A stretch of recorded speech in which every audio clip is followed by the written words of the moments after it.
is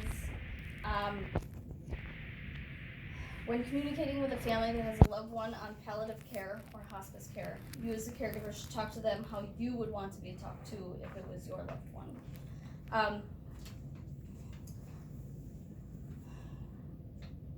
When communicating with a family that has a loved one on palliative care, you as the caregiver should talk to them how you would want them to speak with you. You may encounter some difficulties like illness or disagreements with family members. You gotta have good listening skills to be able to provide the best care, and create opportunities for families to get together so that they have a say on what's going on with their loved ones. Some of the difficulties people have encountered are people who have hearing issues or hard of hearing. It's obviously hard to hold a conversation if you don't know how to communicate with someone or if they speak another language. Illness, if you're communicating specifically with the patient, obviously they might not know what's going on or what that ever may be.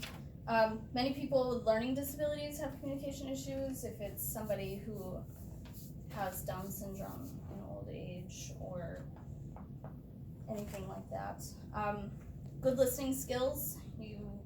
Listening is a critical aspect of communication and can be used to circumvent some of the barriers listed above. Nonverbal messages are constantly sent to patients and their families. Obviously, I'm not going to sit in a chair trying to communicate with a family and have a frown on my face and just sit there and stock still.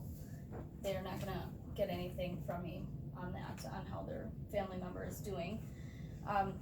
Be warming, welcoming, be helpful, suggest things, have a smile on your face even though it's a hard time for them that they're going through.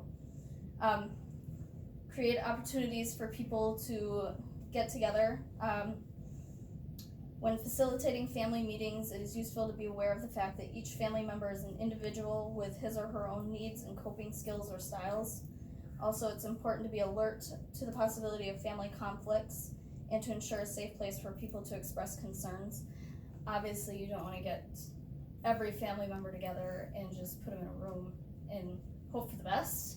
As a caregiver, you should be in communication constantly with the family that's closest or that makes most of the medical decisions for their loved ones, so that you know what to expect when everyone does come, so you can make it so that, you know, if this group of family doesn't get along with this group of the family, that you schedule time for each section of family to be there and express their concerns to you or to the doctor or whatever. Apply communication strategies to address gaps in understanding while also offering emotional support. One option is a hope-worry statement, such as, I hope your loved one will be back on his feet soon. I worry that he will not be as strong as he was before. Families tend to like when you can relate to them. Obviously, you don't know exactly what they are going through at that point in time, but you're with their loved one every day, taking care of them. So you know more about what's going on with them on a daily basis than the family might.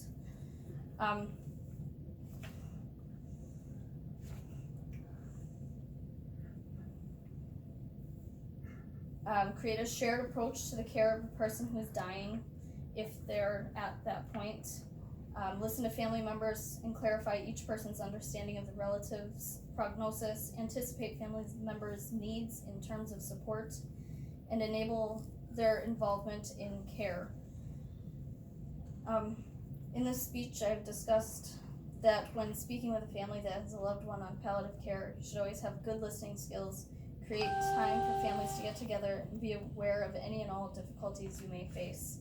Obviously, every family is different, so you can't say, well, this family for patient A comes in every day and likes to speak with us and get an update on how their family member is doing, whereas this family calls once a week just to get an update but hasn't been in like a month to see their relative.